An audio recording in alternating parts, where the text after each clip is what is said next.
काली नजर। माँ, माँ। अरे क्या माँ माँ कर रहा है? बकरी का बच्चा है क्या?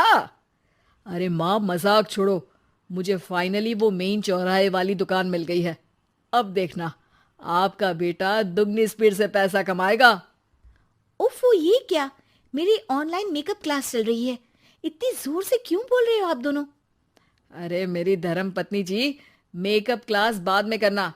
वो चौराहे वाली दुकान मिल गई है हमको। अरे वाह! रुको, मैं अपनी माँ को फोन लगाकर बता देती हूँ।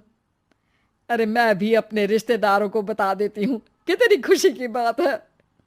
हाँ हाँ, मैं भी अपने दोस्तों को बता देता हूँ। 1 हफ्ते बाद रजिस्ट्री है।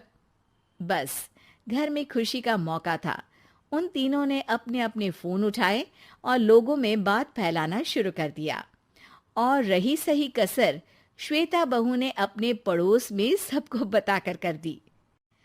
अरे वर्मा आंटी, अब हम भी जल्दी कार ले लेंगे। घर का रेनोवेशन होगा और ठाट से रहेंगे हम भी।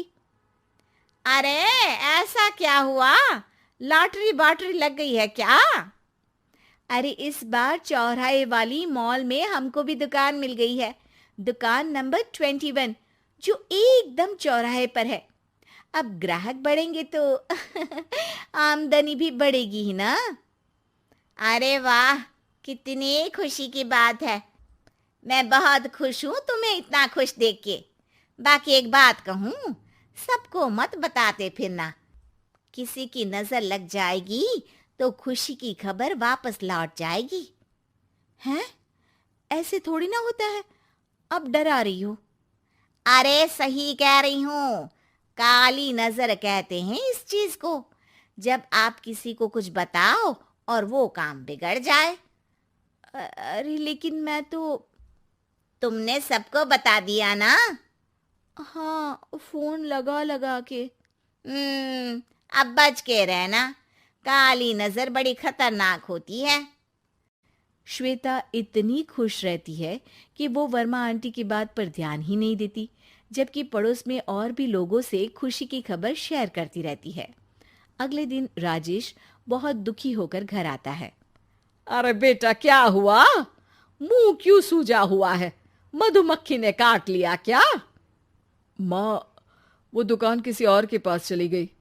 किसी ने ज्यादा भाव लगा दिया। अरे पर बात तो आपसे हुई थी ना उस दुकान वाले की। हाँ, आज मैं टोकन अमाउंट देने गया था, तब मुझे पता चला। कोई आकर सुबह मुझसे पहले ही ज्यादा अमाउंट दे गया। काली नजर। क्या? क्या कहा? वर्मा आंटी ने समझाया था कि किसी को बताना मत, वरना काली नजर लग जाएगी। अच्छा, तुम्हें उनकी बात मान लेनी चाहिए थी। उनकी बात मान लेती, लेकिन उसके पहले ही सबको बता चुके थे ना हम तीनों।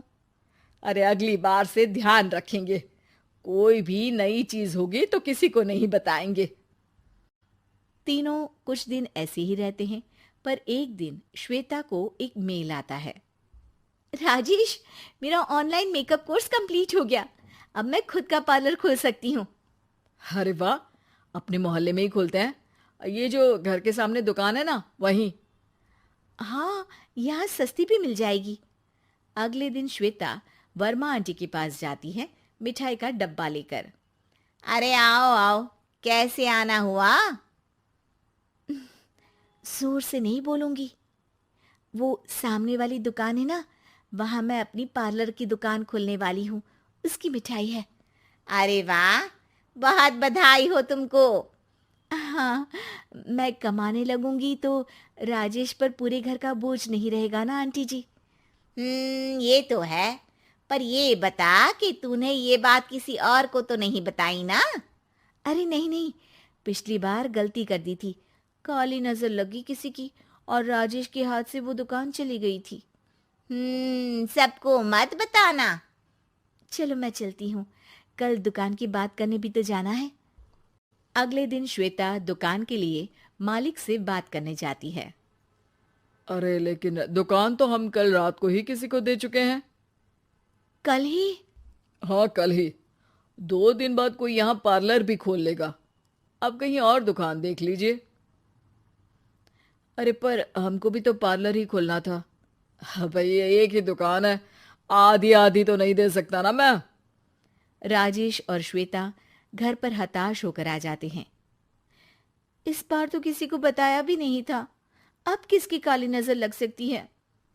सुनो, तुमने माँ को बताया था क्या? अरे कैसी बात कर रही हो, माँ की नजर थोड़ी ना लगेगी। पक्का तुमने किसी को नहीं बताया था ना? सिर्फ वर्मा आंटी को बताया था, उन्होंने ही मुझे किसी को नहीं बताने को कहा। अरे यार, तुम भी सही हो, मेरी माँ को नहीं बताने को कह रही हो, पर वर्मा आंटी को बताना तुम्हें जरूरी लगा। अरे वर्मा आंटी ने ही तो काली नजर के बारे में बताया था ना, वो हमेशा हमारा भला ही तो चाहती है। मेरी माँ भी हमारा भला ही चाहती है। अरे पर चिल्ला क्यों रहे हो? बात नहीं कर सकते क्या आराम से? नहीं आता वो आराम से बात करना, और करना भी नहीं चाहता हूं मैं।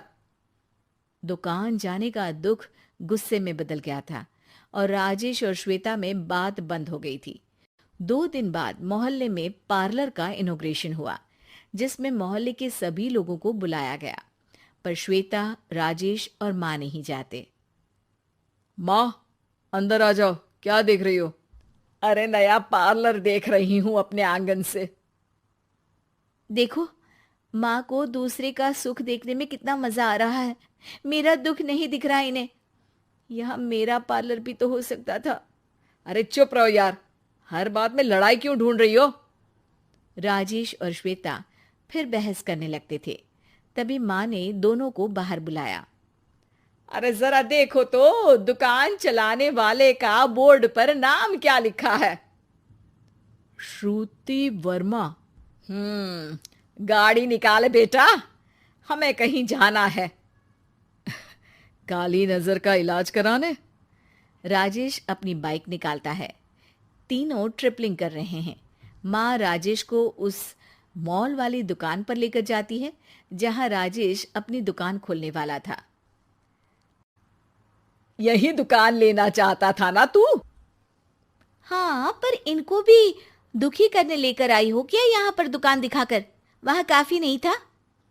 अरे श्वेता, थोड़ा सब्र रख, अभी पता चलेगा कि हम यहाँ क्यों आए हैं। बता, इस दुकान चलाने वाले का नाम क्या है? अनुपम वर्मा। कुछ समझ में आया? वो दुकान वाली श्रुति वर्मा, ये दुकान वाला अनुपम वर्मा, और हमारे पड़ोस में हमने उस दुकानों के बारे में बताया किसको था? अब वर्मा आंटी को। मतलब वर्मा आंटी ही हमारा काम बिगाड़ रही है? नहीं नहीं, ऐसा नहीं हो सकता, ये बस इत्तेफाक है। राजेश अपना फोन निकालता है और श्रुति वर्मा और अनुपम वर्मा के नाम फेसबुक पर सर्च करता है, जहां ये दोनों ही वर्मा आंटी के रिश्तेदार होते हैं। श्वेता को समझ में आ जाता है कि वर्मा आंटी की ही नजर काली नजर है। अब क्या करना है? कोई भी खुशी की खबर हो तो काली नजर से बचना है, यानी वर्मा आंटी से बचना है। अरे पर मुझे ये समझ में नहीं आया कि वो हमारे साथ ऐसा क्यों करेंगी। अरे बेटा, एक सीख है, दूर के आदमी को आपकी तरक्की से कम परेशानी होगी, पड़ोसी को ज्यादा। दोनों माँ की बात में हामी भरते हैं और अगला काम चुपचाप करने की कसम खाते हैं, ताकि आगे से वर्मा आंटी कोई काम ना बिगाड़ सके।